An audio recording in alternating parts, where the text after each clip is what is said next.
April 23 நடைபெறவுள்ள சட்டமன்ற தேர்தலில் 100% வாக்குப்பதிவை உறுதி செய்யும் வகையில் விழிப்புணர்வு பணிகள் தீவிரமடைந்துள்ளன. அதன் ஒரு பகுதியாக விருதுநகரில் தமிழ் வளர்ச்சித்துறை சார்பில் மாபெரும் வாக்காளர் விழிப்புணர்வு பேரணி நடைபெற்றது. விருதுநகர் நகராட்சி அலுவலகத்தில் தொடங்கிய இந்த பேரணியை அதிகாரிகள் கொடியசைத்து தொடங்கி வைத்தனர். நகரின் முக்கிய வீதிகளான தெப்பக்குளம் மற்றும் மெயின் பஜார் வழியாக சென்ற இந்த பேரணி தேசபந்து மைதானத்தில் நிறைவடைந்தது.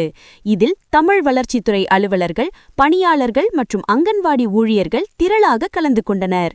வாக்களிப்பது நமது கடமை, 100% வாக்குப்பதிவை உறுதி செய்வோம் போன்ற வாசகங்கள் அடங்கிய விழிப்புணர்வு பலகைகளை ஏந்தி அவர்கள் பொதுமக்களிடையே எழுச்சியுடன் முழக்கமிட்டனர்.